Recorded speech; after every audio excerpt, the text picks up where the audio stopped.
Hello అందరికీ. ఈరోజు మా అమ్మ స్పైసీ చికెన్ ఫ్రై అయితే చేసిందనమాట. స్పైసీ చికెన్ ఫ్రైయే కాకుండా ఈ చికెన్ ఫ్రైలో మా అమ్మ వాడిన స్పెషల్ మసాలా రెసిపీ కూడా ఇవాళ చెప్పబోతున్నాను. సో, ఆ రెసిపీ ఏంటి, ఆ మసాలా ఏంటి తెలుసుకోవాలనుకుంటే వీడియో చూసేద్దాం. ముందుగా మనం స్టార్టింగ్‌లో చూపించిన మసాలాలు ఏవైతే ఉన్నాయో దాల్చిన చెక్క, లవంగం, ఇలాయచీ, మిరియాలు, ధనియాలు, జీలకర్ర వీటిని లైట్‌గా రోస్ట్ చేసుకొని మనం గ్రైండర్‌లో మెత్తని పౌడర్ లాగా చేసుకోవాలనమాట. ఆ క్లిప్ మిస్ అయింది. సో, మీరు ఆ ఇంగ్రీడియెంట్స్‌ని నోట్ చేసుకొని వేసుకోండి.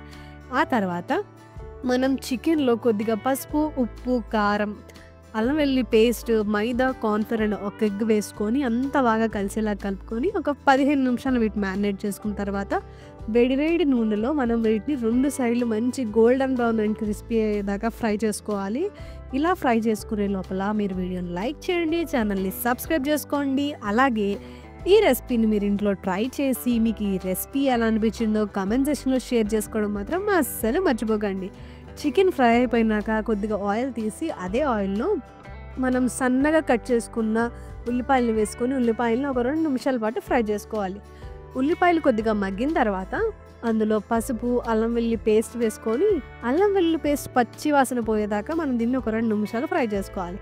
ఇలా ఫ్రై చేసుకున్న దాంట్లో మనం టొమాటో పేస్ట్‌ని వేసుకొని ఒక 2 నిమిషాలు ఫ్రై చేసుకున్న తర్వాత అందులో ఉప్పు, కారం అండ్ మనం ఫస్ట్‌లో ఆడుకున్న మసాలా రెసిపీ ఏదైతే ఉందో ఆ మసాలా కూడా వేసేసుకొని ఒకసారి అంతా బాగా కలిసేలాగా కలుపుకున్న తర్వాత ఇందులో లైట్‌గా వాటర్ పోసుకొని ఒకసారి కలుపుకోవాలనమాట. సో, ఇది కొంచెం థిక్ అయిన తర్వాత మనం ముందుగా ఫ్రై చేసుకున్న చికెన్ వేసేసుకొని మీడియం ఫ్లేమ్‌లో దీన్ని ఒక 5-10 మినిట్స్ పాటు మనం ఫ్రై చేసుకున్న తర్వాత చివర్లో కొద్దిగా నిమ్మరసం వేసుకొని ఒకసారి కలిపి స్టవ్ ఆఫ్ చేసుకుంటే ఎంత టేస్టీగా ఉండే చికెన్ ఫ్రై రెసిపీ అయితే రెడీ.